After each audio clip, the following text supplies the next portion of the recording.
대기업을 못 가는 분들이 대부분인데 그것만 고집하는 거는 아닌 것 같아요. 신입사원을 채용을 하면은 시킬 일이 별로 없어요. 그때 나가버리면.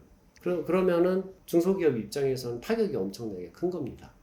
회사를 위해서 일한다라는 생각을 버리시는 게 좋을 것 같아. 나는 나의 역량을 키우겠다. 그 생각의 전환을 조금만 하라는 거죠.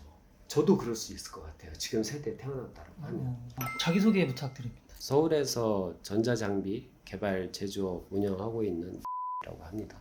회사에 대해서 소개 부탁드리겠습니다. 산업용이라고 하죠. 기업들이 사용하는 장비들, 고객사가 저희한테 개발 요청을 해줍니다. 그거를 개발을 해서 개발 비용도 받고 납품을 해서 생산까지 의뢰를 하게 되면 저희가 생산도 해서 납품을 하면은 그 고객사가 그걸 상품화해서 판매를 하는 거죠. 설립하신 지는 얼마나 되셨을까요? 2016년도에 설립을 했으니까 좀 한 8년이 지났는데 지금은 회사가 많이 안정 궤도에 올랐고 현재 영업이익도 퍼센테이지를 보면 40% 가까이 나오고 영업이 네. 40%. 이제 이게 기술이 좀 들어가다 보니까 영업이익이 굉장히 좋아요. 직원분들은 혹시 몇 분이 계시죠? 네. 직원은 현재 지금 4명이고요. 같이 일하는 파트너들이 한 5명 정도 됩니다. 저희가 이제 개발을 하다 보니까 외부에서 저희하고 프리랜서로 같이 일해주시는 분들이 있거든요. 중소기업에 대한 이미지가 우리나라에서 너무 안 좋아지고 있다고 생각을 하거든요. 요즘에 워낙 이제 SNS가 발달하고 네. 온라인 매체가 발달했기 때문에 뭐 유튜브를 봐도 그렇고 이제 중소기업을 기피하는 게 예전보다 훨씬 심해졌구나. 근데 그게 심해진 게 급격하게 심해진 것 같아요. 대기업을 못 가는 분들이 대부분인데 어떻게 해서든지 대기업을 가고 공무원을 하고 공기업을 가고 그렇게 선호를 하시잖아요. 그것만 고집하는 거는 아닌 것 같아요.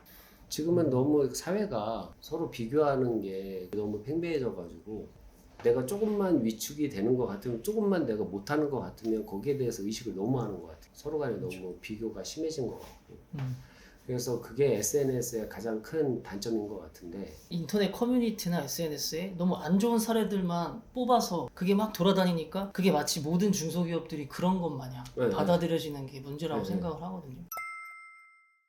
보통 신입사원들은 대기업에서 대기업 공채로 많이 뽑잖아요. 중소기업 같은 경우는 경력직을 많이 뽑았었죠, 전통적으로. 지금 같은 경우는 대기업들도 경력직을 선호하는 그런 위주로 이제 바뀌고 있잖아요. 그래서 신입사원들이 지금 채용 시장에서 많이 힘들 것 같아요.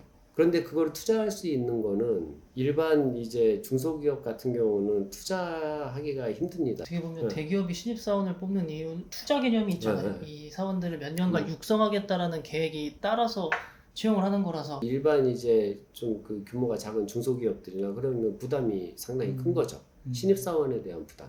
신입사원을 채용을 하면은 시킬 일이 별로 없어요. 일을 배우는 거기 때문에 공부를 시키는 거예요, 공부. 그래서 신입사원 오면은 저희 같은 경우는 이제 기술직이다 보니까 실무적으로 굉장히 경력을 쌓기에 좋은 그런 기술들을 배우죠. 한 2년 정도 하면은 이제 혼자 작은 프로젝트들을 할 수가 있죠. 그때 나가버리면. 그러면은 중소기업 입장에서는 타격이 엄청나게 큰 겁니다. 그래서 경력자들을 뽑는 거예요. 그 사람들은 와서 1년 일하다가 나가도 실무를 하고 나가니까. 신입사원들에 대해서는 그래서 좀 부담이 있죠. 자기 의사개진 확실히 하고 자신감 있게 직장생활도 하고 그런 부분 좋아요. 그런데 아쉬운 부분은 뭐냐면 나는 돈 받은 만큼만 일한다. 이게 지금 딱 MZ 세대의 마인드입니다. 그러니까 돈 받은 그거에 대해서 제가 뭐 부정하고 싶고 뭐 그런 게 아니라 자기 일이 아니면 안 한다. 그걸 내가 왜 하느냐. 근데 어떤 회사건 사각지대 일은 다 있거든요. 그러니까 사각지대 일을 안 하려고 그래. 그래서 위에 고참들이 있잖아요. 직장에서 고참들은 그거를 했었거든, 자기네들은. 그거를 누가 시켜서 하는 게 아니라 자기 일이라고 생각을 했던 거지. 사각지대 일이 자신한테 도움이 된다라고 저는 생각을 해요. 회사를 위해서 일한다라는 생각을 버리시는 게 좋을 것 같아. 회사에서 나한테 500만 원 주니까 300만 원 주니까 나는 그것만 일할 거야. 그러면 회사를 위해서 일하는 거예요, 그 사람은. 그게 아니고 어차피 이제 회사에서 급여는 나오는데 나는 나의 역량을 키우겠다. 그 생각의 전환을 조금만 하라는 거죠. 나를 위해 일한다고 생각하는 그러니까 그렇게 해야 본인도 일하면서 보람도 느끼고 그리고 성취감도 생기잖아요. 직장 생활하고 자기 역량 쌓이고 자기 실력 올라가면 거기에서 만족감 느낍니다.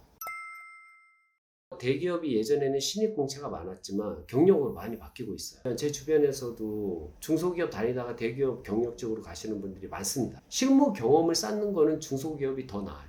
왜 사람이 많지가 않으니까 실무를 많이 해야 되잖아요. 실제로 보면은 그 실무에 집중할 수 있는 그 시간 자체가 오히려 중소기업이 더 많을 수 있다는 거죠. 그리고 그걸 조금 더 자유롭게 폭넓게 할 수 있는 그런 기회도 중소기업이 비교적 많이 주어집니다. 대기업은 사람이 많다 보니까 그 업무를 한다고 하더라도 그 업무의 스펙트럼이 굉장히 좁죠. 네, 맞아요. 그런데 중소기업은 비교적 사람이 많지가 않으니까 스펙트럼을 좀 넓게 할 수 있어요. 같은 일이라고 할지라도. 그게 저는 좋은 경험이라고 생각을 하거든요. 어차피 뭐 되게 떨어졌는데 거기에서 뭐 삼수하고 사수하고 하면서 그 시간 낭비를 너무 하지 마시고 중소기업에서 경력을 쌓은 다음에 대기업으로 보실 수도 있다라는 거죠. 아니면은 그렇게 하셔가지고 뭐 저처럼 창업을 하실 수도 있는 거고. 최근에 채용 과정에서 어려움은 좀 없으세요? 네, 어려움이 많죠.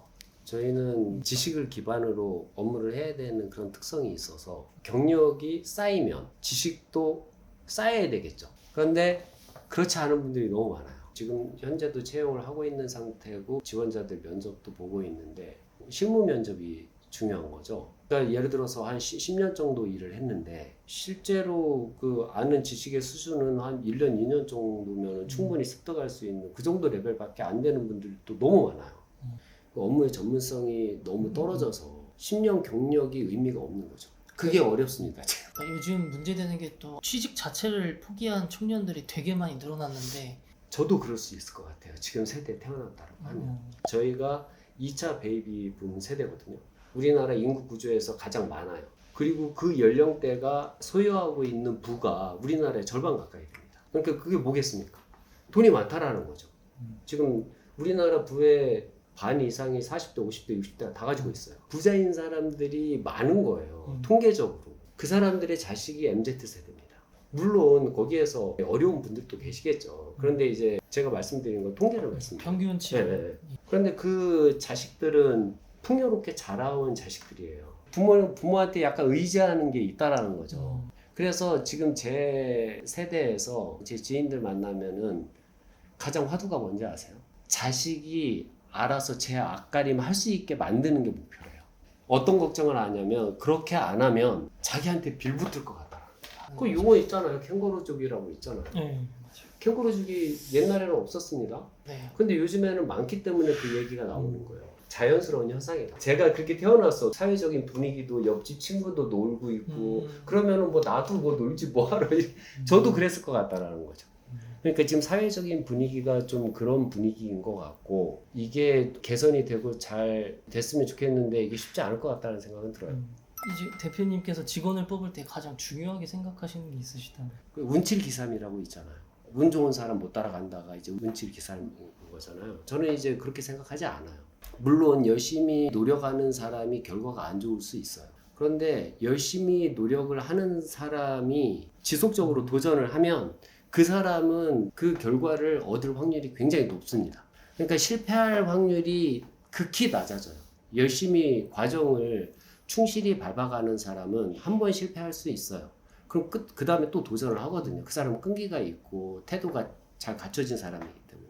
그런데 그게 아니고 운이 좋아가지고 기회가 오는 경우도 많이 있습니다. 결과가 좋을 수 있지만 그 사람이 또 다른 일을 한다거나 그 결과가 항상 운이 좋을 수는 없거든요. 확률적으로. 그러니까 결국은 운이 안 좋고 열심히 노력하는 사람 두고 보면 시간이 지나면 결국은 이 사람이 많은 성과를 거두게 돼 있어요.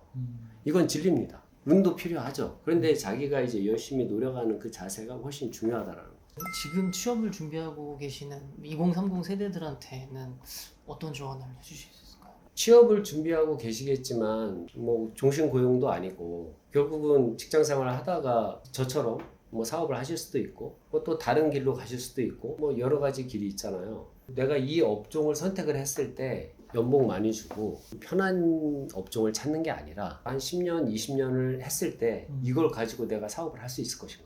어떻게 보면 요즘은 평생 직장도 사라졌고 퇴사하고 퇴직 후에도 또 다른 새로운 일을 찾는 사람들이 많아졌다 보니까 그 이유까지도 고려를 해서 진로를 선택해야 된다는 거죠. 그 제 주변에도 보면 직장 다니면서 창업을 한 친구도 있고 지인들이 있어요. 그분들이 대부분 다 직장 다니면서 쌓아온 걸 가지고 창업을 합니다. 저도 그랬고. 그러니까 그런 것까지 고민을 한다면 굳이 너무 대기업만 욕심 부릴 필요는 없는 것 같아요. 네, 맞습니다. 자기 역량을 쌓아서 내가 창업을 할 거면 대기업보다는 중소기업이나 중견기업에 가서 내 실력을 빨리 쌓아서 네. 내 사업을 할 수 있는 기회가 더 많아질 수도 있는 것 같거든요. 그 한 회사의 대표님으로서 앞으로 목표가 있으실까요? 저는 이제 어떻게 목표를 세웠냐면 좀 저도 웃음이 나긴 하는데 네. 근데 삼성전자를 어떻게 하면 따라잡을 수 있을까? 삼성전자를 따라잡는 거를 목표로 해보자. 제가 한 200년 산다라고 하면 그러면은 가능할 수 이제 좀 자신도 있고 이렇게 한데 네. 왜냐면 제가 생각했던 것보다 지금 너무 잘 가고 있어요. 지금 제가 이제 창업을 해서 지금 현재까지 왔는데 제가 생각했던 것보다 더 잘 가고 있어요. 주위에서도 그렇게들 말씀들 해주시고 최대한 이제 해보는 데까지 해볼 생각입니다. 아, 네. 응원하겠습니다. 아, 네. 감사드립니다.